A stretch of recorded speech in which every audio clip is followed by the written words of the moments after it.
had to have a police officer that was sworn and licensed to go with him to serve any kind of warrants like that. But do you think that he was brought up on any charges of false arrest, false imprisonment, what is it called? Impersonation of a police officer? Edison Banks sure didn't have any qualms with charging an investigator for a defense attorney with impersonating a police officer. And guess who he charged? He charged the same guy who does house arrest for Pikeville and Letcher County now. The same guy who owns the house arrest system for Pike County and does it for Pike County Jail and does it for Letcher County Jail, who hired Lena Hensley as the person over here to do it. Well, the same guy who owns those businesses, those house arrest businesses, and who has taken over what's her name's place, that guy was once an investigator for a defense attorney. Whenever that big murder happened in Whitesburg, the hog boy, whenever that hog boy was killed down in Whitesburg, well, the word is that old boy went down there to interview Charlie Wright and the rest of them that were down there. Now, I don't know what happened. I'd like, if anybody has any information on that, holler at me. Because I'd like to hear from everybody that was involved. What's your side of that story? From what I heard, it went down there investigating, trying to get video of that night, and Edison Banks charged the investigator with impersonating a police officer. Caused all kinds of from what I heard, there's a lot of serious boo-boos was going on with that case. A lot of bad things happened in that case. Now, I don't know what happened, but I do know that Edison Banks was a snake. He was a scumbucket. He really was a scumbag as a prosecutor. But what else is new? What else is new? He was in good company, wasn't he? He had a whole lot worse than he was right around him, made him look better.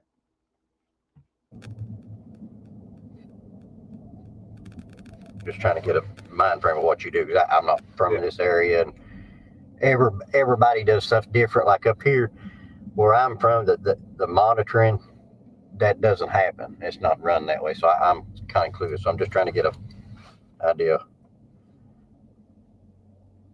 They all did. So these people that get out and they come to you and they're on this monitoring, are you, and like where I'm from, they get a set of conditions, like you can't go to this place or you can't do this. Are you the overseer of that too?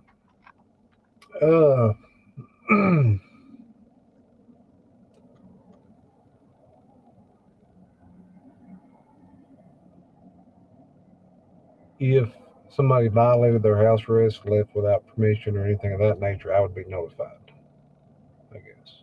Through Patty? Yes.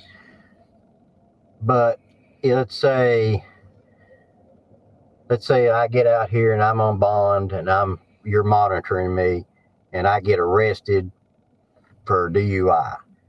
Do you do anything with that, or is that somebody else that does something with that? Yeah, I would terminate their contract. Like if somebody was on house arrest, gets caught with a DUI, like you said, and they go to jail, they wouldn't be administratively released because they would be out on bond already. So usually I would just let the judge know, hey, I'm terminating this guy's contract. He's not going to participate on house arrest. Okay. What happens when you terminate a contract? They just get removed from the house arrest. They just get removed? Yep. What does that do to their bond, though? I mean, I don't. If it's for a situation like you stated, it would just, they'd be jammed in jail, usually on the same bond, a surety with house arrest. So you're saying when you bond, when you break the contract, then and they got caught for whatever reason, I guess, you would notify the judge. What judge is that? it depends Is on it what district or circuit? Well, it depends on what court they was on house arrest out of. What charge? Okay, difference in charge. Okay. Yeah. So you did circuit and district both? Yes. Okay, so anybody that had house arrest in Letcher County? Yep. So now we've notified the judge, and then what happens to the person?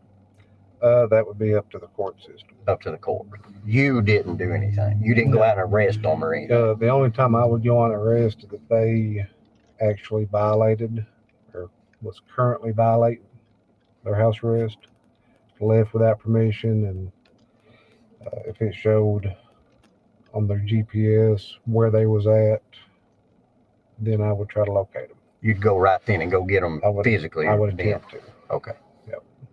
And that's only if they were outside of the area, you would go try to go find them. Yes.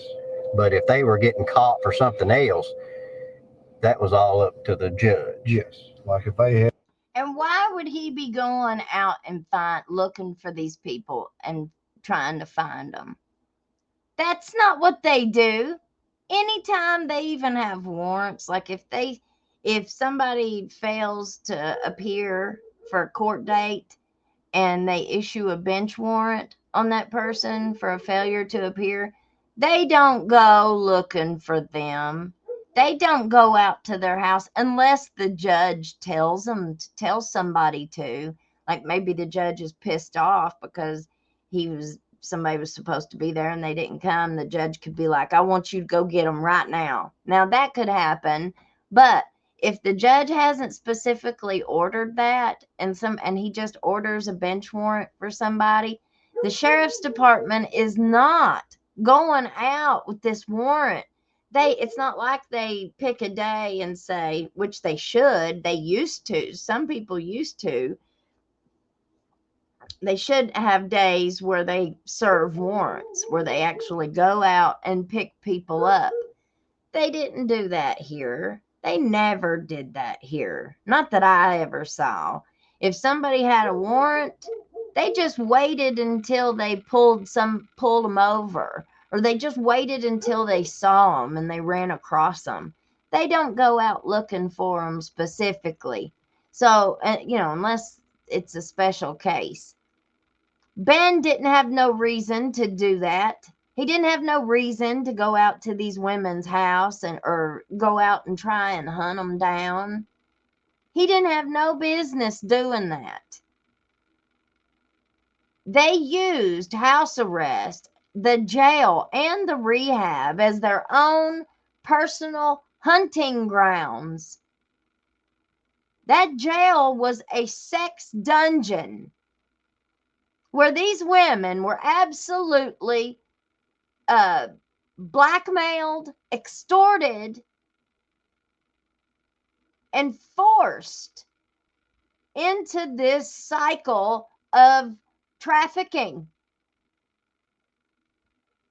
You mark my words, RICO will happen. If I have to run for the governor myself, I swear, if I did it myself, if I ran and I actually won, honey, I'd be putting everybody in prison. I'd have so many investigations initiated, and we would be cleaning house from the top to the bottom, and I'd get rid of everybody. Everybody. They ain't nobody staying, not even the cook. Not even the cook, baby.